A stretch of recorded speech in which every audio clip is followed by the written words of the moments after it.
São 2h36. Conforme eu te contei na abertura desse programa, hoje a gente vai falar sobre economia nesse estúdio CBN.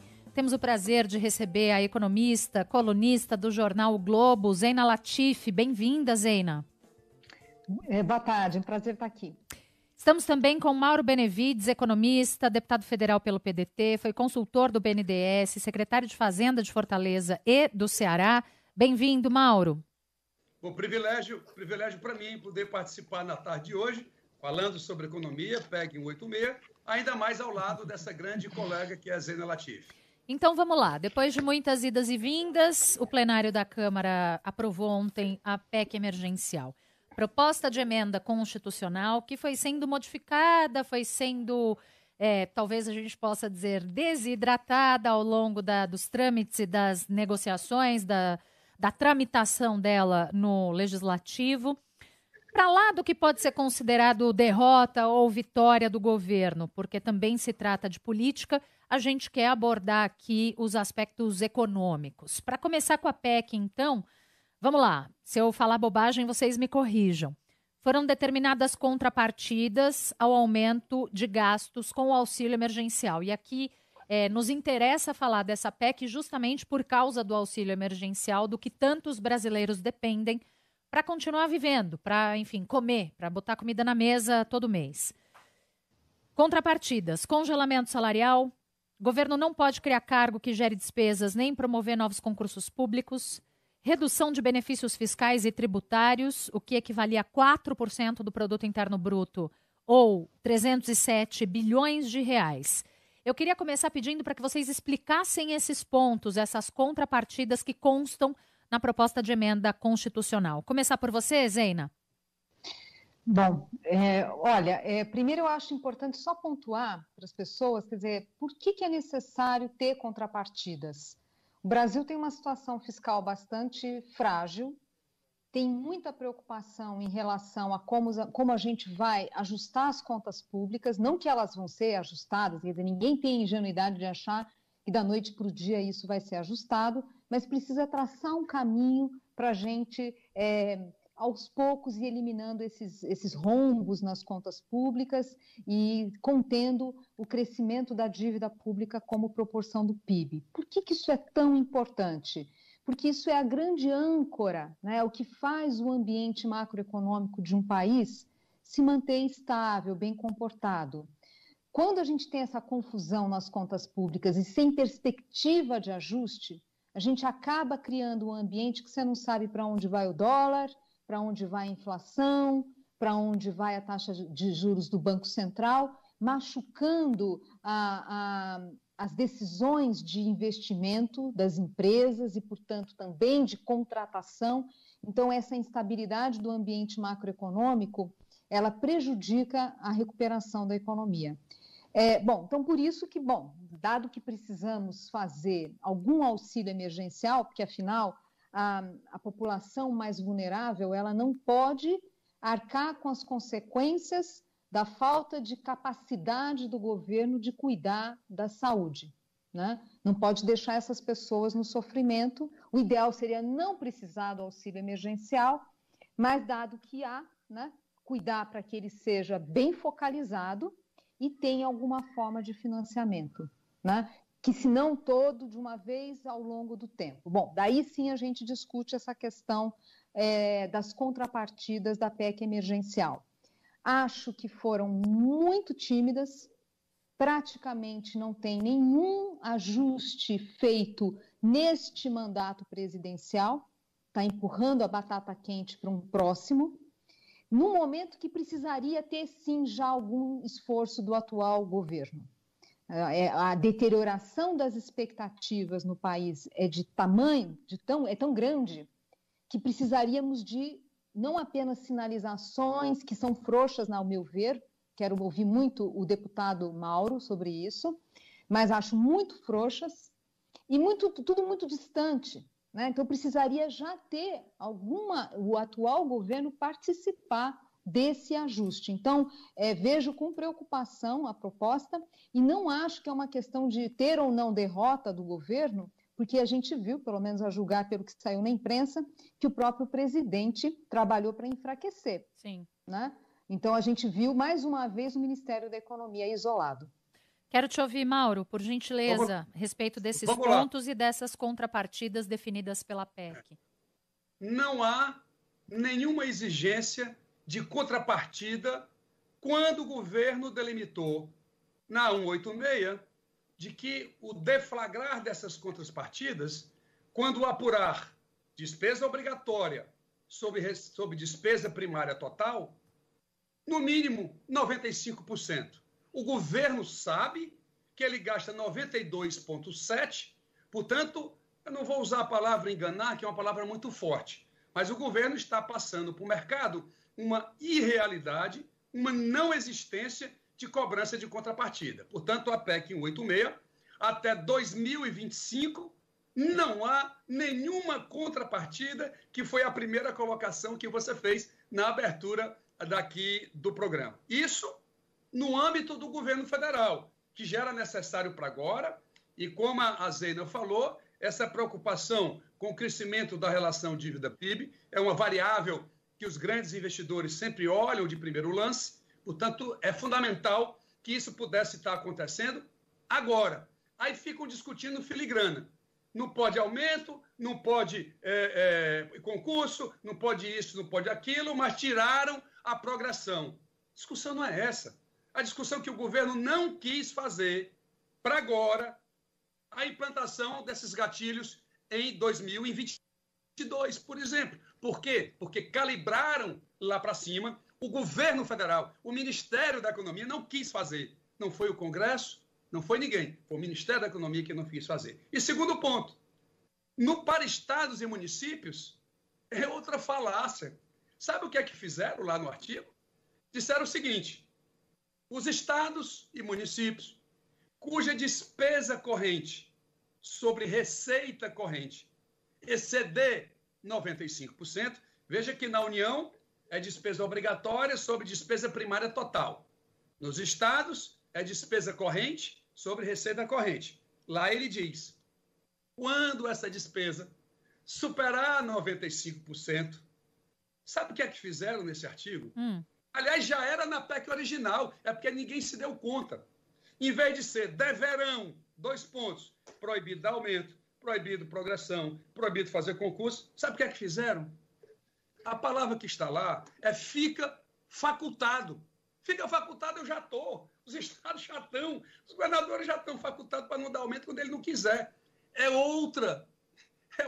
Meu Deus do céu, eu não sei que país eu sou. Não, é completamente outro significado. O que o senhor está dizendo é que fica a critério dos comandantes dos estados essas contrapartidas. Mas já é assim. Ou seja, nada mudou. Nada mudou. E mais, se você calcular em 2020, que ninguém tem essas contas ainda, mas eu vou lhe dar de primeira mão aqui para vocês. Se vocês usarem os dados de 2020 e não de 2019 para apurar despesa corrente sobre receita corrente dos estados brasileiros, somente 3 estados ficariam, na linguajar da PEC, ficariam facultados. Gente, me poupe um negócio desse. Essa PEC, ela só tem uma razão. Vamos traduzir aqui para os nossos ouvintes, internautas, todos que estão acompanhando e nos dando essa oportunidade para você, meu caro comerciante, minha cara dona de casa, você que está aí no transporte público, vamos lá compreender qual é a razão principal dessa emenda constitucional, que inclusive, só um desabafo aqui, é um bypass no meu projeto de lei complementar que desvinculava fundos, resultados financeiros de fundos e entregava para a União, como já foi aprovado na Câmara, mas não tinha sido no Senado, 160 bilhões de reais. Qual é o ponto que o governo federal queria mesmo aprovar nessa PEC? Primeiro ponto, o artigo 5º da 186, ele desvincula, na realidade ele vai lá nos fundos públicos federais e aí diz que vai buscar o superávit financeiro desses fundos para ele usar para pagar a dívida pública. Então, o que é que está acontecendo? Se, por um lado, ele cria uma despesa extra-teto de 44 bilhões. E outra coisa, vou fazer um parênteses. Não existe essa história que a imprensa está dizendo que o teto do auxílio emergencial é 44 bilhões. Vou já comentar sobre isso. É outro equívoco que estão passando para as pessoas e não é essa a verdade que está na PEC. Eu vou explicar já já. Volta no superávit, Mauro, por favor. Como? Volta no superávit. Vou voltar para o superávit. Então ele vai receber 120 bilhões da desvinculação, vai pagar 44 do auxílio emergencial e vai embolsar o resto. Vai pagar dívida. Vai pagar dinheiro, obviamente, pagando dívida, vai pagar dinheiro para o mercado financeiro. Essa é a razão. Então... Não tem outra, porque não existe gatilho nessa PEC que aí está colocada. Vamos fazer uma pausa aqui, segura aí, já já a gente vai para o auxílio, eu quero ouvir a Zeina. Vai, Zeina, quero te ouvir um pouco a respeito disso que o Mauro acabou de dizer, a respeito, enfim, do superávit, do desconto desses 44 bilhões. Olha, eu concordo com o deputado que, quer dizer, no fundo é isso, a gente não tem de fato gatilhos, não tem instrumentos de fato de contenção de despesa obrigatória. Você vai colocando algumas regras, aliás, é tanta regra hoje fiscal que tem no país, mas você vai colocando mais uma regra, 95% da receita, 95% da despesa, né? Coloca mais essas coisas, agora instrumento de fato para conter despesas obrigatórias, por exemplo, gasto com a folha. Aí já não temos nada muito concreto, né? É tudo muito pequeno, tudo muito frouxo, que não dá conta, mas nem de longe, do tamanho do desafio. E sequer para ter uma sinalização de compromisso com disciplina fiscal, né? Está sendo empurrado, eu concordo. E acho que o deputado já explorou bem essa questão dos fundos, quer dizer, ele não é um recurso para se gastar, mas é para reduzir a pressão na emissão de dívida pública, né? Reduzir essa pressão. Que não vai salvar a pátria? Não, claro que não, né? A gente precisa mesmo conter crescimento de despesa, ponto final. A gente gasta muito e gasta mal, a crise deveria ser oportunidade para a gente passar um pente fino nessas várias distorções que a gente tem no gasto público e nas renúncias tributárias, né? Mas a gente está perdendo essa chance. Tem essa questão dos fundos, né? É claro, mas é um coadjuvante, não é ajuste fiscal. Vamos para o auxílio, porque eu acho que os nossos ouvintes querem muito ouvir sobre isso. Mauro disse que o valor não fica limitado a 44 bilhões, como temos aqui falado. Mas a PEC abre espaço para a volta do auxílio emergencial e o que está destinado para o auxílio emergencial são esses 44 bilhões de reais. Modelo do auxílio. Pagamento médio de R$ 250 em 4 parcelas, máximo de R$ 375 para aquelas mulheres chefes de família. A gente vê uma redução brutal em relação ao que a gente teve o ano passado, tanto no valor quanto no contingente de pessoas contempladas pelo auxílio emergencial. O que é que vocês acharam desse valor e como é que vocês avaliam esse modelo? Mauro? Bom, primeiro ponto, isso não está na PEC. A população está procurando ler, isso é outro. Onde é que está? Quem disse que na PEC 186 isso está lá discutido? Isso não existe. Eu não sei de onde é que a imprensa está buscando informações que poderão vir na medida provisória, que vai ser editada pelo governo, para poder gastar os 44 bilhões. Estão falando isso, mas essa matéria não existe na PEC 186, que foi aprovada em 2 turnos. Mas como assim, professor Mauro Filho? É isso mesmo. A única coisa que a PEC 186 fala do auxílio emergencial é que a União poderá tirar extra-teto 44 bilhões. Somente isso. Se a gente quiser, e eu estou propondo na segunda-feira, eu tomei conhecimento na Comissão Mista de Orçamento, e aqui vai outra bomba aqui agora também, que estão reestimando receita no orçamento da União em 33 bilhões de reais. E que no Congresso existe emenda individual, emenda de bancada e criaram em 2019 um negócio chamado emenda de relator, que eu pessoalmente não concordo. Pois bem, estão querendo dar para um relator ter poder de designar despesas no montante de 30 bilhões de reais. Eu vou propor que desses 30, 20 sejam acrescidos aos 44, portanto, dentro do teto do gasto, passaríamos para 64 bilhões de reais o auxílio emergencial, poderíamos ir a 400 reais. Essa que é a grande discussão que precisamos fazer, entendeu? É nesse ponto que eu quis dizer que não tem limite, porque a redação da 186 é só delimitando o valor extra-teto. Se dentro do orçamento eu encontrar mais 10, mais 15, mais 20 ou mais 30, não há nenhum problema para nós fazermos isso. E eu já estou dando aqui a fonte, porque tem muita gente que vai dizer, não, mas o orçamento é muito apertado, mas o orçamento é muito assim, é muito assado, como dizem os meus alunos aqui na sala de aula. Mas, professor, sempre tem um ponto no orçamento que a gente encontra lá um valor e tudo mais e tal. E, por último, o Brasil já tem regra demais de despesa.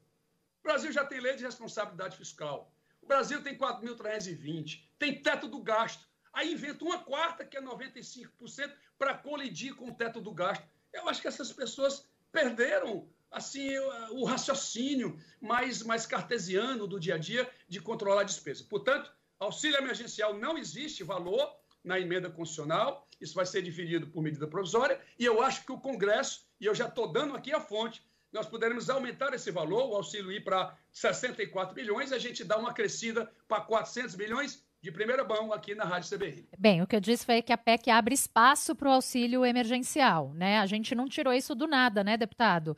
Isso está sendo conversado, isso está sendo negociado. Não está lá no papel da PEC, mas isso está sendo falado, né? Da onde tiramos 44 bilhões, né? Não, 44 bilhões, sim. Eu estou falando os 150, os 250. Ah, bem. Isso não consta, tá? Isso vem na medida provisória. Certo.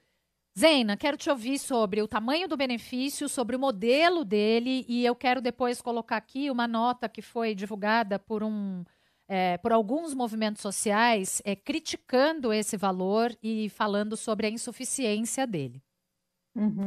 Olha, desenhar política pública não é uma coisa fácil. É fácil fazer os grandes enunciados, né? Mas garantir que você esteja de fato atingindo quem realmente precisa e no valor necessário, precisaria ter tido mais cuidado do governo, né? Tem técnicos para isso, enfim, a gente vê muito improviso. Eu até entendo que ali na criação do auxílio emergencial, que aí o Congresso acabou elevando o valor para R$600 lá atrás, eu até entendo que naquele momento era muito difícil você calibrar as políticas, mas nós tivemos tempo assim de sobra para poder fazer essa calibragem. Então, ficou muito claro que você tem ali uma parcela grande de pessoas que recebeu o benefício, mas não era elegível, né? Não tinha razão, não havia justificativa para receber. Então, quando a gente olha cálculos de alguns especialistas, talvez não esteja muito longe ali dizer que quem realmente precisava era 1/3 só do universo todo ali de 67 milhões de pessoas. Foi muita gente, né? Então, primeiro, muita gente recebeu e não deveria ter recebido. Segundo, o valor do auxílio, ele deveria ser para a subsistência das pessoas, para elas pagarem as suas despesas básicas no período de isolamento, né? Foi nítido que foi além disso. Foi nítido isso, é só olhar os indicadores de atividade econômica que a gente vê o quanto alguns setores da economia foram estimulados pelo auxílio emergencial. Que não é Por ruim, exemplo, ou é? Dado que tem fatura para pagar, é ruim. A gente tem que saber usar melhor o recurso público, né? Temos agora no meio de uma crise fiscal. O recurso público a gente precisa usar com mais cuidado, com mais zelo, com parcimônia. É essencial que ele seja bem focalizado, né? Então, eu vejo com preocupação. A gente vê, por exemplo, eu vou pegar o caso extremo da China, não estou falando para a gente seguir a China, né? Mas eu vou pegar o caso extremo apenas para fazer meu raciocínio. A China fez auxílio emergencial? Claro que não, né? O que a China fez? Salvou empresas, estimulou o crescimento. Por quê? Porque você sabe que é uma crise que ela passa, mas não se sabe quando, e que tem que garantir que o setor produtivo vai estar funcionando direito. Então, assim, você na hora que decide jogar muitas fichas em uma política como essa, e dado que tem limitações, restrições orçamentárias, que no caso nosso a gente nem teve, a gente gastou como se fosse país rico. A gente gastou 8, 9% do PIB o total, que compara com a Alemanha. E não foi suficiente. Então, não foi suficiente porque gastou mal. Compramos vacina? Não compramos vacina. Mas aí acho que foi mais por uma questão política do que falta de dinheiro, né? Não, esse é o ponto. O Brasil não sabe fazer política pública. Esse é o ponto. Você dá dinheiro e a gente faz errado. Não cuidar da saúde é imperdoável.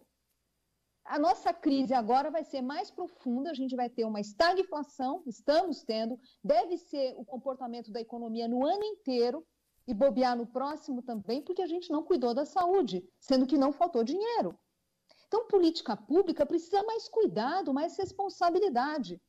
Aí não deu certo, você tem que dar auxílio emergencial e eu desconfio que vai ser de novo errado. Acho que não vai ser focalizado novamente e teve tempo para isso. Poderia ter feito convênio com os entes subnacionais para calibrar esse cadastro único e, obviamente, aperfeiçoado as estimativas de quem vai receber, quanto vai receber. Então, não existe cheque em branco na economia. Não existe milagre. A fatura vai... Aliás, chegou, né? Já. A fatura chega. Deixa eu só complementar com um dado que a gente deu aqui na CBN recentemente, que o Tribunal de Contas da União estimou que 7.300.000 pessoas podem ter recebido o auxílio emergencial de forma irregular. O próprio Tribunal de Contas da União. E que outras 6 milhões de mulheres podem ter recebido a cota em dobro sem estar ali no perfil de quem tinha que receber em dobro. Só para ilustrar o que a Zena disse. Deixa eu trazer... Fala, Mauro. Para fazer só um contraponto Sim. de um outro país... aquele que os brasileiros adoram se comparar, que são os Estados Unidos, vai lá, pega 900 bilhões, 550, 1 trilhão e 900. Vai lá, isso dá 15% do PIB, num país que tem uma das maiores rendas per capita do mundo, num país que tem um capitalismo avançado, onde tem a tecnologia das empresas de ponta e onde surgem, né, as novas tecnologias, estão lá dando dinheiro para as pessoas. Estão dando, inclusive, dinheiro para estados. Desse 1 trilhão e 900, 546 bilhões de dólares é auxílio para estados lá nos Estados Unidos. Então, China, compreendo, Zena é um país ainda ditatorial e tudo mais. Os Estados Unidos, ele adotou o Biden agora de aprovar no Congresso Nacional um auxílio de 1 trilhão e 900 bilhões de dólares. Então, a gente precisa compreender exatamente qual é a extensão. E segundo, essa história de que alguns receberam indevidamente, e é verdade.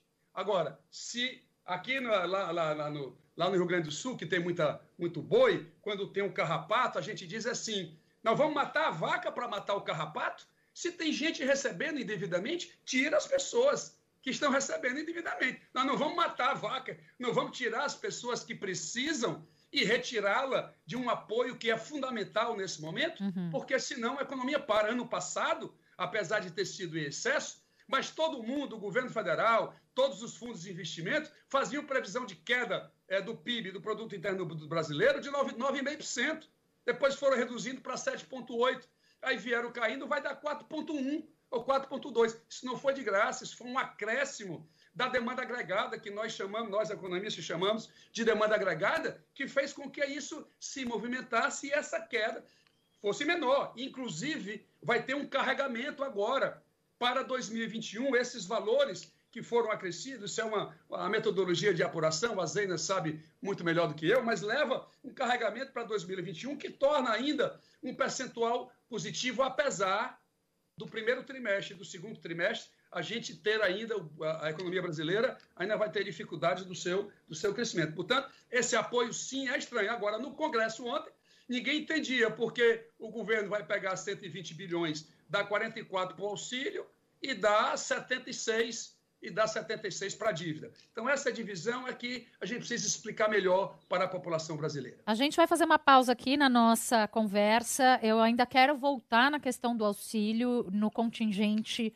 no modelo, no valor das parcelas, trazer a nota dos movimentos sociais aqui para colocar para vocês e quero ouvi-los a respeito disso. Estamos com Zeina Latif, economista, colunista do jornal Globo. Estamos também com Mauro Benevides, economista, deputado federal, foi consultor do BNDES, secretário de Fazenda de Fortaleza e do Ceará. A gente vai para o Repórter CBN e volta já.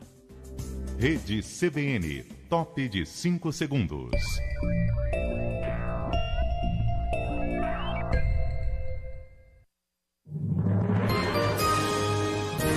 Repórter CBN.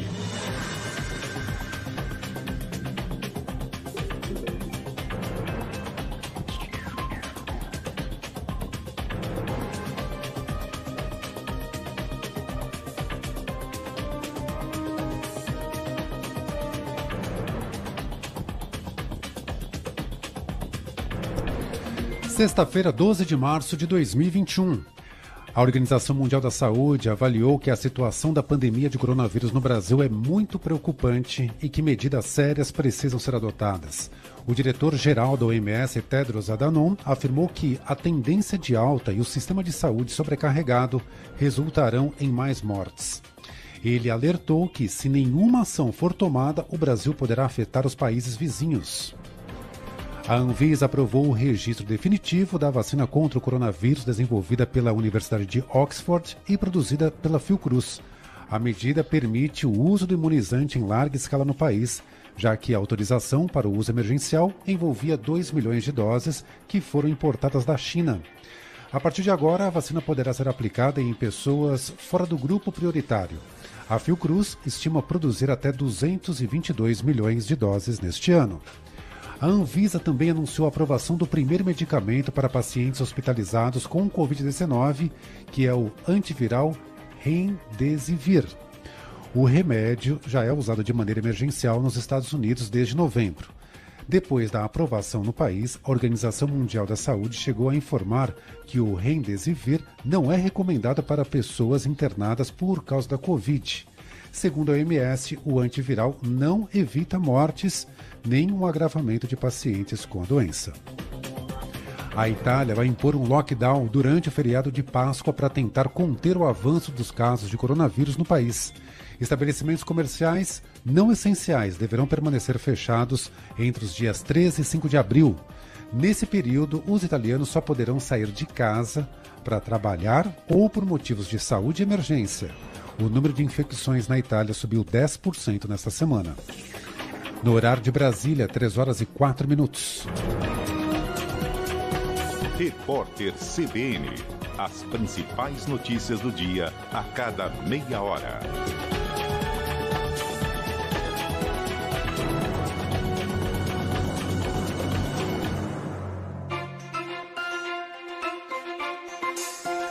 Estúdio CBN.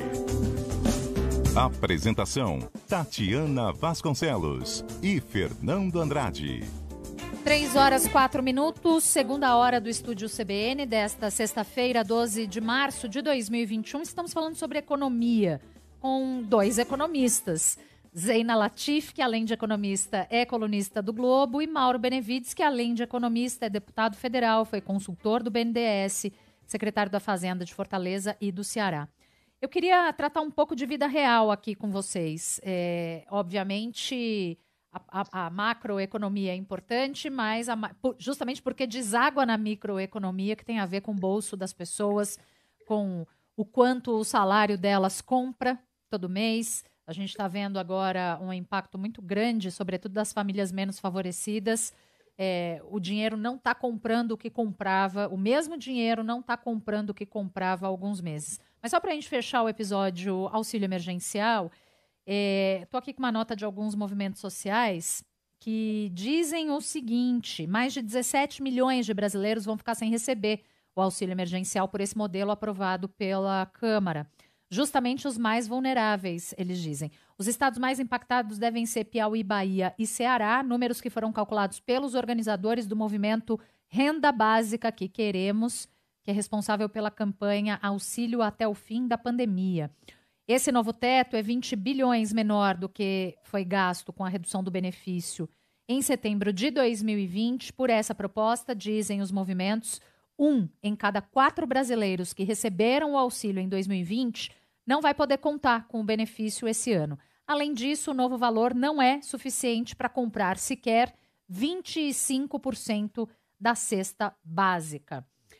Se manifestam aqui a Rede Brasileira de Renda Básica, a Coalizão Negra por Direitos. Eu queria ouvi-los, quer dizer, Zeina, você estava falando sobre o mau uso do dinheiro público. O que te leva a crer que dessa vez ele será bem usado com a redução do valor e com a redução do contingente de beneficiados? Nós não temos como garantir isso de forma alguma, né? O bom uso. Como eu disse, assim, eu acho que o governo federal deveria ter se empenhado mais para calibrar o cadastro único e, de fato, garantir uma boa focalização do recurso. Até porque a melhor focalização significa que aumenta a capacidade do benefício atender às novas necessidades, ainda mais com essa inflação mais elevada, inflação de alimentos de 2 dígitos, né, que certamente prejudica muito esse grupo da população. Bom, prejudica a todos, mas particularmente esse grupo. Eu não entendo uma política pública tão importante quanto essa não ter estudos mais aprofundados. Mauro, eu queria te ouvir um pouco, saber se você acha suficiente para esse valor para as famílias sobreviverem, para a redução da miséria que aumentou no último ano. Abre seu microfone. Pronto, me escuta agora mais adequadamente? Sim, perfeitamente. Então, vamos lá. Nós tivemos até dezembro 67,8 milhões de brasileiros que foram contemplados com pagamento.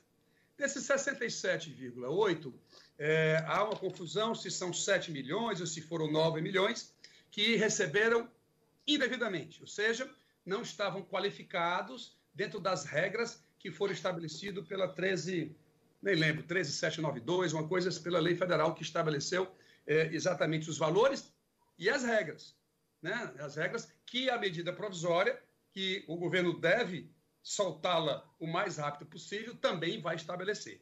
Nós tínhamos dentro desses valores 19 milhões, 20 milhões que eram detentores do Bolsa Família. Portanto, você encontrou, além do Bolsa Família, pessoas que estavam no CAD Único. O que é o CAD Único para os nossos internautas compreenderem? É um cadastro que o governo federal tem de todos os brasileiros de que, em algum momento da sua vida, teve um benefício ou tem um benefício do governo federal. Ou é do Bolsa Família, ou do Minha Casa Minha Vida, ou do Auxílio Pesca, ou, enfim, de algum benefício. Entretanto, quando se fechou esse número em aproximadamente 50 milhões, ficaram faltando 30 milhões que nem estavam no Bolsa Família e nem estavam no CAD Único. E aí todo mundo foi aquele avalanche de cadastramento na Caixa Econômica, mas boa parte dessas pessoas acabaram se aproveitando e 18 milhões, então 50 com 18, formou lá os 67,8 milhões, que é o que foram contemplados. Agora, nesse momento, o que é que está se pensando fazer? Mantém-se os 19 ou 20 do Bolsa Família, obviamente que com um valor maior. Hoje a média do Bolsa Família é aproximadamente R$ 190, R$ 192 reais per capita por pessoa, e aí isso seria acrescido com um novo valor que vai ser estabelecido pela medida provisória. E, além disso, você agregaria, fora esses 19, aí vem a discussão no Ministério da Economia, isso não está batido, porque vai depender da regra, mais 30, mais 35 ou mais 40 milhões de brasileiros e brasileiras, que somadas aos 19, se for mais 30, 49, e aí vai somando. Esse aqui é o perfil para que a gente saia daqui de hoje com o tamanho do que se possa efetivamente acontecer. Sim. Se esse número for maior, os 44 bilhões talvez não sejam suficientes. Por isso que eu já estou procurando, dentro do orçamento, buscar mais 10, mais 15, mais 20 bilhões, e eu já encontrei a fonte, para que a gente possa ampliar o auxílio emergencial para 64, por isso que eu estou batendo muito nisso, para desmistificar que tem teto o auxílio emergencial. Ele não tem teto. O que tem teto é a retirada, né, do valor da emenda constitucional 95, que é o que nós chamamos de teto do gasto. Então, temos dinheiro, temos que encontrar, vamos ver se a gente aumenta isso, pelo menos, até R$400. Vai lá, Fê. Deixa eu agora passar a perguntar aqui coisas mais da nossa realidade do dia a dia, porque a população tem notado no bolso a inflação. O preço de tudo aumentou muito, e o salário já não compra mais o que comprava há alguns meses. Zeina, o que aconteceu? Olha, a inflação, ela, num primeiro momento, a gente viu escorregando uma parte em função das próprias consequências da pandemia, do isolamento. Cadeias produtivas que ficaram impactadas, uma forte elevação da demanda por conta do auxílio emergencial, mudanças de hábitos, as pessoas deixando de consumir serviços e consumindo bens no celular, pressionando a demanda, né, aumentando muito a procura por certos produtos, e o setor produtivo foi surpreendido. Então é isso, uma demanda forte, um setor que foi surpreendido, com as cadeias, né, a capacidade de comprar insumos abalada, aí o preço sobe. Aí a gente foi se somando a isso as consequências da pressão do dólar. Tiveram fatores externos, é claro, né, de valorização da moeda americana num determinado momento, mas o fato é que a cotação do dólar no Brasil adquiriu uma dinâmica própria, descolou totalmente do que é o comportamento esperado, né, pelo próprio comportamento do dólar em outros países, o dólar no mundo, quer dizer, a gente aqui descolou bastante por causa dessa nossa dificuldade de lidar com a crise, tanto do ponto de vista da saúde, prejudicando o crescimento, e certamente do ponto de vista das contas públicas, sem uma perspectiva de arrumação. Então, isso fez a taxa de câmbio subir muito, e esse hoje é um fator de grande preocupação, de tal forma que a gente vai ter o Banco Central subindo juros no país pela razão errada. Não porque a economia está se recuperando e, portanto, a gente já pode, aos poucos, reduzir esse estímulo que o Banco Central deu, mas porque a inflação preocupa. Então, a gente vai estar subindo juros com a economia de joelhos, podendo machucar o mercado de crédito e as perspectivas para a economia no ano de uma forma geral, né? Explica para a gente, Zeina, desculpa te interromper, qual é a relação entre uma coisa e outra? O que tem a ver o aumento de juros com a tentativa de controlar a inflação? Bom, o que acontece? Quando existe uma pressão nos preços, assim, inflação mais elevada e mais teimosa, mais persistente, o instrumento que existe para tentar conter a inflação é o Banco Central subir a taxa de juros básica. São vários canais que permitem que a alta dos juros ajudem a conter a elevação de preços. Não é que as coisas vão ficar mais baratas, elas vão apenas subir mais devagar. É importante ter isso em mente. As pessoas vão achar que os preços vão cair. Não, apenas, claro, um preço ou outro cai, é claro, mas não é disso que estamos falando, é conter a elevação. Por que isso? Primeiro, porque pode ajudar a segurar um pouco a cotação do dólar. Então, na hora que os juros sobem, bem ou mal, você ajuda a manter alguma âncora para o dólar. Né? A âncora é uma palavra muito forte, mas ajuda a segurar um pouco, porque o investidor estrangeiro vai entrar, porque o investidor doméstico não vai sair, então tem esse canal pelo dólar. Tem o canal da própria atividade econômica. Se o crédito está crescendo num determinado ritmo, com juros mais elevados, você vai conter esse crescimento. Isso é um efeito preocupante nesse momento.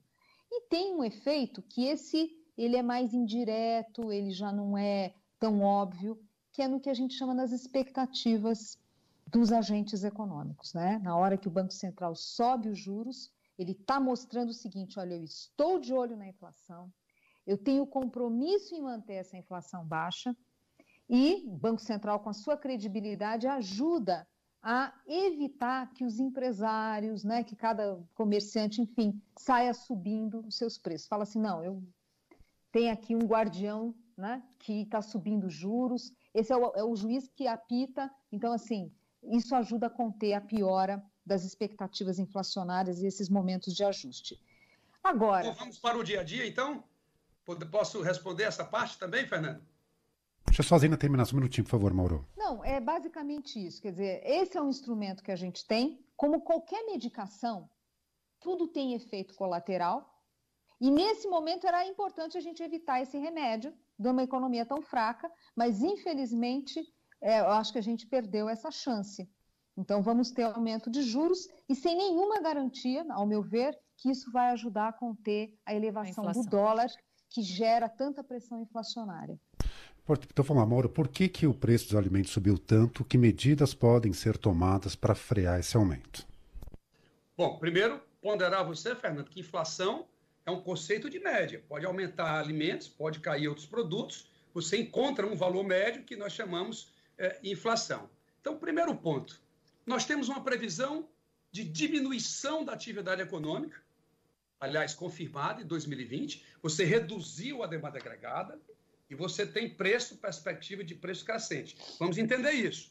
Depois temos uma previsão de que o primeiro trimestre de 2021 também vai ser diminuída no seu tamanho, o que, no meu modo de entender, contribuiria também para poder não deixar os preços subirem tanto. O que acontece no Brasil é que 33% dos insumos para o processo de produção brasileira são importados.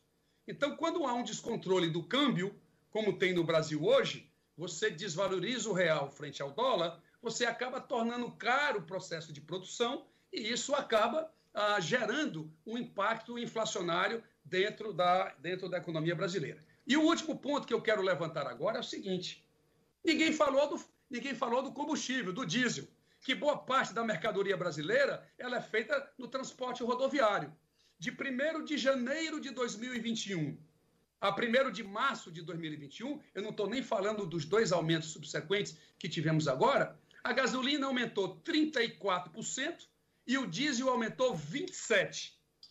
Poxa, é óbvio que as mercadorias que estão sendo transportadas, os empresários vão ter que, de alguma maneira, fazer um repasse desses valores. Inclusive, aproveito o momento para perguntar aos internautas, ao povo brasileiro, quanto aumentou a alíquota de ICMS nesse período? Porque tem autoridade aí dizendo que o preço do diesel aumenta porque o ICMS aumenta.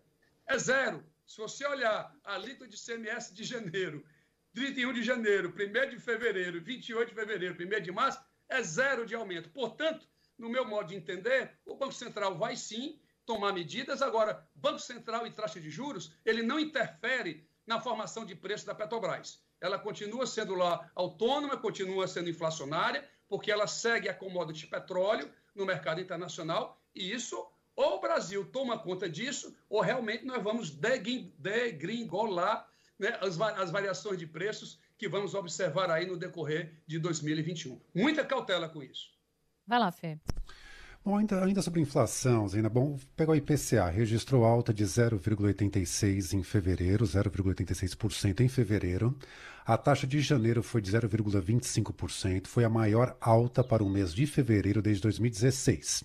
No ano, o IPCA já acumula uma elevação de 1,11%, em 12 meses 5,2%, mais do que os 4,56% observados nos 12 meses imediatamente anteriores. Dos 9 grupos de produtos e serviços pesquisados, 8 tiveram aumento de preços em fevereiro. Como é que você avalia o resultado específico do mês passado? Olha, teve alguma concentração em alguma, né, na questão de combustíveis, enfim, mas acho que já foi colocado aqui, quer dizer, mesmo que um ou outro item tenha gerado a surpresa, né, o valor da inflação que surpreendeu os analistas, o fato é que tem um movimento que já não é tão concentrado assim. A gente vai observando uma certa generalização. Claro que itens associados a serviços, né, o Mauro já colocou isso, né, a inflação é uma média, não é que está todo mundo igual. Claro que tem alguns itens que sobem a um ritmo mais modesto, enfim. Agora, preocupa muito o fato de itens associados à alimentação estarem com variação de 2 dígitos, né? Variações mais significativas na comparação anual, e já não é de hoje. Então, isso preocupa, porque isso aqui machuca muito, né? Então, quando a gente pensa, soma-se a isso, gás de cozinha, energia, alimentação, são itens básicos, né, que as pessoas não têm como substituir muito ali, aliás, quando substituir é motivo de preocupação. Então, realmente isso machuca.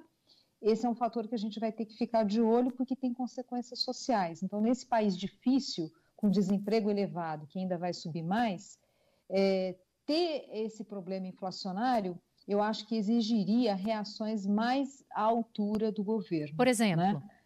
Arrumar a casa. Isso quer dizer o quê? A gente precisa ter uma sinalização de ajuste fiscal. Voltamos ao nosso primeiro ponto. A grande âncora da inflação, e já deveríamos ter aprendido isso depois do desastre do governo Dilma, a grande âncora da inflação, que faz a inflação ficar bem comportada, não é juros astronômico, é conta pública, as contas públicas em ordem, ou se não em ordem, com perspectiva de ficarem em ordem. Isso é a grande âncora, né? A política monetária, o que o Banco Central faz, administrando juros, é para suavizar esses movimentos. Mas o que realmente vai dar a tranquilidade em relação ao processo inflacionário, da gente não ter um quadro mais preocupante, é a gente enxergar que existe um plano do governo para começar a arrumar as contas públicas. Não tem jeito. Mauro, a decisão do Supremo Tribunal Federal nessa semana, que anulou as condenações do ex-presidente Lula, tornando agora o ex-presidente novamente elegível, pode fazer, na sua avaliação, com que o mercado dê mais apoio ao presidente Jair Bolsonaro, mesmo após, vamos colocar, o desgaste causado pela intervenção na Petrobras, o não cumprimento do que foi prometido ao mercado lá na campanha, como reforma estrutural, o mercado liberal, etc. e tal. Acha isso uma possibilidade? Bom, primeiro, eu acho que não são nomes que vão definir a solução brasileira. Quem define solução é um programa de governo. Enquanto se persistir nessa história de teto do gasto com investimento dentro, o Brasil vai ficar patinando pelos próximos 10 anos. Teto do gasto aqui no meu estado do Ceará, e nós temos aqui, é para controlar a despesa primária corrente. Investimento não pode estar dentro. Investimento faz a economia crescer, faz a arrecadação tributária crescer, diminui a relação dívida-PIB. Dos 12 países que os meus alunos analisaram, teto do gasto, você corta a despesa corrente, pagamento de pessoal, por exemplo, para fazer investimento. O Brasil é o único lugar do mundo, Fernando, do mundo, Tatiana, que corta investimento para aumentar pessoal. E todo mundo acha isso lindo. Está tudo muito bem aqui no Brasil. Então, essa correção que a Zena fala é muito importante. A gente tem que organizar as contas públicas. Janeiro 2017, 2018, 2019, o aumento salarial continua acontecendo mesmo com o teto do gasto. Aí as pessoas vão, professor Mauro, como é que pode isso? Muito simples, para terminar. Ele vai lá no investimento, então a União investiu 112 bilhões em 2011, vai investir 18 em 2021. Por quê? Ele corta o investimento para dar aumento salarial. Ou se tem teto do gasto do Brasil, ou ninguém conserta o país. Mas, deputado, eu perguntei para o senhor se o senhor acha que o mercado pode dar agora um aval para o Bolsonaro depois da mudança. Porque com relação à condenação de Lula. A gente viu o tal do efeito Lula, não só no mercado, como na política. A gente não pode ignorar esse efeito, né, deputado? Veja, o mercado ele é objetivo, ele sabe decifrar o que é que tem por trás, ele vai analisar que medidas vão ser tomadas por esse, por aquele, ou pelo Ciro, ou quem quer que seja. Então, essa é a essência do mercado. São pessoas inteligentes que analisam essas contas. O mercado não comprou essa história de contrapartida, que é uma falácia, que não está na 186. Então, respondendo se é Lula, se é Bolsonaro, se é Ciro Gomes ou se é outro, isso vai depender da análise do programa de como tirar o Brasil. Teve gente que prometeu resolver o primário no primeiro ano de governo. Não se resolve primário até 2028. Então, se não chegar alguém que tem um programa objetivo, que dê sustentabilidade... Aliás, quer ver outra questão da PEC? Para nós dois aqui, para a gente... Lá diz que vai criar critérios para ter sustentabilidade da dívida. Olha que nome bonito que está lá na emenda constitucional. Aí eu pergunto, e qual é o limite para a gente saber se a gente está chegando lá ou não? Não existe. Hoje, já citei limite para municípios. Os municípios não podem se endividar mais do que 1,2 vezes a sua receita. Os estados, Fernando, não podem se endividar mais do que 2 vezes. Sabe quando o mercado financeiro deixou o Senado Federal aprovar, da União? Nunca. Então, esse artigo da PEC 86, que vai trabalhar, analisar as medidas de sustentabilidade da dívida, se esse número não for definido, tudo isso será em vão. Portanto, quem define é programa de governo, é segurança nas palavras que está sendo afirmado, foi o que eu aprendi na política brasileira. Vai lá, Fê. Tem uma questão que saiu essa semana, é o seguinte, a gente recebeu aqui, Zena, dados do Google, com exclusividade, sobre o que o brasileiro mais pesquisou nessa semana. O nome mais buscado foi Lula. E alguns termos de maior alta aqui sobre o governo do petista foi quem criou o ProUni, uma alta de 450%, dólar no governo Lula, desemprego no governo Lula, há um destaque também para salário mínimo de 2004 e também quem criou o Bolsa Família. Como é que você entende esse comportamento do brasileiro que busca sempre uma comparação de um momento com o outro? O que você acha? Oh, que pergunta difícil. Não sei se como eu economista, vou saber responder. Agora, de qualquer forma, a minha resposta vai ser um pouco fora aí, mas enfim, a gente tem o Lula foi presidente faz muito tempo. Faz 20 anos, né? A gente tem uma parcela desse país que ainda é jovem, está envelhecendo, mas ainda é jovem, que não tem ideia do que foi o governo Lula. Não sabe quem foi o Lula. E aí aparece de novo o Lula, e a gente, né, com toda a capacidade dele de se comunicar. Então, eu imagino que parte da consulta foi assim, quem é esse Lula? Por que ele faz tanto barulho? Né? Afinal, o que foi o governo Lula? Eu chutaria que tem um pouco a ver com isso, porque faz muito tempo já. Mauro, você concorda? Há quem não saiba quem foi o ex-presidente Lula? Não, ele com certeza deixou presente, né, sobretudo naquela população menos favorecida, uma ideia de que o governo é capaz de olhar, né, com outro foco para essas pessoas. E ele colocou 29 bilhões para o Bolsa Família e colocou 1,5 trilhão para os bancos. Ou seja, todo mundo se deu bem. Mas veja, olha a dimensão, sim. Olha a diferença de prioridade. E outra coisa, fez de tal forma que acabou prejudicando o Brasil. O Brasil aumentou sua dívida indiscriminadamente, o Brasil começou a perder mecanismos de crescimento da sua atividade econômica logo após os seus 8 anos. Então, economia não dá para você levar gastando, que um dia a conta vem. Mas quero te ouvir sobre essa pesquisa de tanta gente interessada nessa comparação de dois momentos, sobretudo no que diz respeito à economia, né, pelo que a gente está vendo aqui, dos termos buscados. Pois é, porque as pessoas ainda não conseguem associar que a crise de 15 e 16 foi consequência dessa política anterior, né? Foi desarranjando a economia brasileira para chegar num ponto de não crescimento, de aumento do desemprego subsequente e assim por diante. Então, essa junção das coisas é que a campanha presidencial e o dia a dia vai alertando com toda tranquilidade. Agora, ninguém pode tirar que o mérito do dito famoso Bolsa Família, que realmente acabou ensejando, né, que essas pessoas pudessem ter uma visão muito mais otimista em relação a ele. Só que o povo quer mais agora. O povo quer crescimento, o povo quer emprego muito mais elevado do que nós temos agora. O povo quer tecnologia, salários mais elevados, ou seja, a demanda da população brasileira é outra. E aí esse modelo, esse candidato que vier a ser discutido, ele vai ter que falar a linguagem que a população entenda, não para buscar o passado, porque a sua pergunta é muito voltada para o passado, mas o horizonte futuro, para onde vai o Brasil? Como eu vou sair dessa crise? Como eu, que sou da classe menos favorecida, vou ser absorvido no mercado de trabalho? São essas discussões que eu acho que vai nortear o caminho, né, das decisões da população brasileira. A nossa pergunta foi de olho no passado, porque as buscas foram de olho no passado, Mauro. Embasado aqui por dados, tá? Por informação.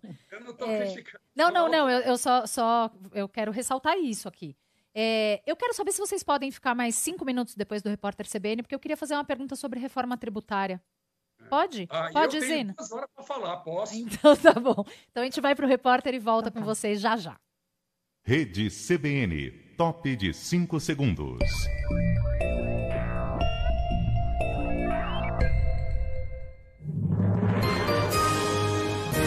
Repórter CBN.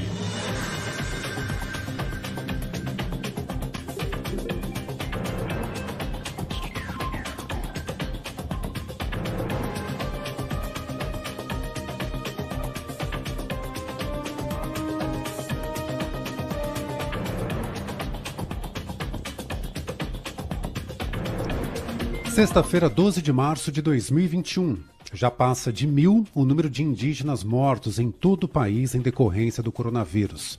Mais de 160 povos foram atingidos pela doença até agora. Segundo um relatório da Articulação dos Povos Indígenas do Brasil, o número de vítimas é quase o dobro do que o divulgado pelo governo federal. A Secretaria Especial de Saúde Indígena, que é ligada ao Ministério da Saúde, diz que foram confirmadas 601 mortes até agora. A Procuradoria-Geral da República recorreu da decisão que anulou as sentenças contra o ex-presidente Lula na Operação Lava Jato. O órgão quer que o plenário do Supremo Tribunal Federal reveja a medida do ministro Edson Fachin, que declarou incompetência da Justiça Federal de Curitiba para analisar as ações envolvendo o petista. O caso foi enviado pela Justiça Federal em Brasília, mas a PGR quer que permaneça no Paraná. 82% dos hospitais privados do estado de São Paulo estão com ocupação de UTI acima de 91%. As cirurgias eletivas foram canceladas em pelo menos 83% das unidades de saúde para conseguir atender a demanda de pacientes com coronavírus. Os dados estão numa pesquisa do Sindicato dos Hospitais, Clínicas e Laboratórios do estado de São Paulo. Os entregadores de aplicativos da Espanha terão direitos trabalhistas. A medida é inédita na Europa e foi anunciada pela ministra do Trabalho, Yolanda Dias. A quantidade de entregadores de moto e bicicleta se multiplicou nos últimos anos na Espanha e já foram feitas várias denúncias de precariedade das condições de trabalho. No horário de Brasília, 3 horas e 33 minutos.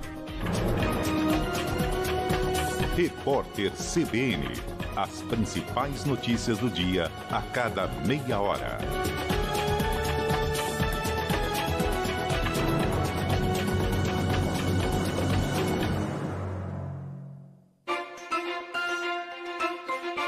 Pronto, fizemos aquele puxadinho depois do Repórter CBN, porque quero falar de reforma tributária com os nossos convidados. Última pergunta, vou pedir inclusive para que, se possível, vocês sejam breves nas respostas.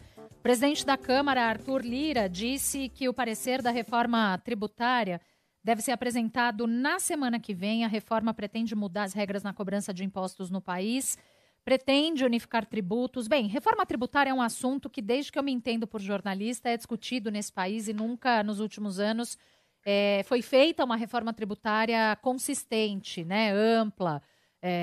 Foi feita uma coisa aqui, outra ali, coisas bem pontuais. E algo que também é discutido desde sempre e que não se consegue avançar, também porque há uma discussão de pontos de vistas muito diferentes, é a taxação das grandes fortunas, que vira e mexe, volta à baila, sobretudo quando o país está precisando de dinheiro, como é o caso agora.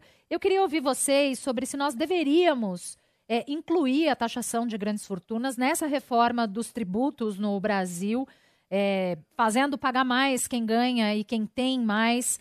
E qual é a dificuldade em fazer essa discussão avançar? Quero começar pelo Mauro, que está lá no centro das discussões no Legislativo brasileiro. Se puder ser breve, te agradeço, Mauro. Tudo bem, faço parte da comissão da reforma tributária. E o problema é que lá no Congresso quer se fazer reforma tributária só simplificando, que é importante, a tributação sobre consumo. Que o Brasil arrecada 2 trilhões e 300, mais ou menos, a 1 trilhão e 150 é imposto sobre consumo. É um dos sistemas mais regressivos do mundo. E isso tem que ser alterado, não só simplificado, que é bom, mas temos que avançar nessas outras questões. No imposto sobre patrimônio, eu compro um carro, a Zena compra um carro, o Fernando compra um carro, paga IPVA. Mas aí um ricão desse compra um barco, um avião, paga 0. Mas, sabe, é uma coisa tão simples de ser discutido. Eu, quando recebo um salário, eu pago imposto de renda. Quando uma empresa, um banco, distribui dividendos, para uma pessoa, para uma empresa, paga zero de imposto de renda. O Brasil e a Estônia, os únicos 2 países do mundo onde não se paga o imposto de renda sobre isso. Podemos recalibrar para baixo o imposto de renda da pessoa jurídica? Podemos, não tem nenhum problema. Mas esses são focos para a reforma tributária, já que você quer que eu fale rápido. Para a reforma tributária andar no Congresso Nacional, você tem que sair desse rame-rame, de só discutir a simplificação, que é importante, obviamente que vai aumentar a carga do setor de serviço, educação, saúde, transporte, brutal. E, por último, cesta básica. Hoje, quando eu compro um arroz da cesta básica, eu pago 7% de ICMS, que ela cai de 18% para 7%, mais 3,65% de PIS/COFINS, 10,65%. Pois bem, se a alíquota passar para o que estão dizendo, porque não existe esse estudo, de 25%, o que eu compro de arroz hoje com 10,65% vai para 25% para a classe menos favorecida. E aí, os proponentes dizem assim, mas, professor Benevides, não se preocupe, nós vamos devolver esse imposto aos mais pobres. Vai ser o único lugar do mundo onde o pobre vai ter que ter capital de giro para pagar o imposto na frente para receber depois. Me poupe, né? Que eu acho que é demais. Zeina. Olha, eu não tenho dúvidas que o sistema tributário nosso, ele é concentrador de renda, né? Ele deveria ser mais progressivo, ele deveria conseguir tributar a quem tem fluxo de renda mais elevado, quem tem mais riqueza. Mas eu não colocaria hoje isso como a prioridade, resolver essa questão, ainda que absolutamente pertinente. Eu colocaria como prioridade um sistema tributário mais racional que machuque menos a atividade econômica. Não existe sistema tributário neutro. Ele sempre tem impactos nas decisões de consumo, investimento. O ideal é tentar minimizar o máximo possível para que a economia tenha mais eficiência. Então, eu acho que deveria ser isso. Teria que ser, na minha opinião, a criação desse chamado IVA, Imposto sobre Valor Agregado, que está sendo discutido. Tem proposta no Senado, tem na Câmara, a gente não sabe o que vai ser desse trabalho. Eu tenho mais simpatia pela proposta da Câmara. Agora, eu acho que essa deveria ser prioridade. Por quê? Porque lá que está o contencioso tributário, são nesses impostos, que a gente chama de impostos indiretos, é ali que está a grande dor de cabeça das empresas que limitam o crescimento do país e a geração de emprego. Então, eu colocaria isso como prioridade. A discussão sobre como tornar o sistema mais justo, eu acho que deveria ser numa segunda etapa e não é por meio da criação de um imposto adicional ou não. Eu acho que é rever de uma forma mais ampla os vários benefícios tributários que existem no país e também aí, é claro, reavaliar. Isso passa por reavaliar alíquotas de imposto de renda? Passa, tudo bem, mas eu acho que o quadro ele é mais complexo. A gente tem vários regimes tributários no Brasil, por exemplo, as PJs, né, que geram injustiças. Mas é isso, eu acho que hoje a pressa deveria ser, a prioridade deveria ser ajudar a destravar a economia, porque essa confusão tributária é um fator que é um dos principais fatores ali do chamado custo Brasil, pela complexidade, o contencioso, né, os processos que gera, com custos para a sociedade, tanto diretos das custas do judiciário, mas certamente custo para as empresas. A gente tem empresa que tem gastar mais com contador e advogado do que com engenheiro e gente de TI para fazer melhor gestão da empresa. Então, temos problemas sérios aí, eu acho que não deveria ser, eu acho que essa questão deveria ser a prioridade. Muito bem. Certamente a gente ficaria aqui mais umas boas horas falando sobre todos esses assuntos que trouxemos aqui. Posso falar 10 segundos sobre desoneração? Se o senhor prometer que são 10 segundos, pronto. Pode. Se a União diz que está faltando dinheiro, hoje ela cobra 0 de PIS/COFINS de salmão. Sou nada contra o salmão, mas é 0. Queijo suíço, Tatiana, tudo bem tomar um vinhozinho com queijo suíço, não sou nada contra, mas cobrar 0 de PIS/COFINS, filé mignon. Você, meu caro internauta, você sabia que a União, o governo federal, cobra 0 de PIS/COFINS? Só uma reflexão. E custa o olho da cara, né? Hein? E custa o olho da cara o quilo do filé mignon. Custa o olho da cara. E o governo não arrecada nada. Era só para terminar com uma coisa mais alegre aqui. E que bom estar junto de todos vocês na tarde de hoje aqui na CBN. Obrigada, viu, Mauro? Volte sempre. Obrigado. Zeina, muito obrigada também. Foi um prazer te receber. Volte sempre. Prazer foi meu. Um abraço a todos. Zeina Latif, economista, colunista do Jornal o Globo. Mauro Benevides é economista, deputado federal pelo PDT, foi consultor do BNDES e secretário de Fazenda de Fortaleza e do Ceará.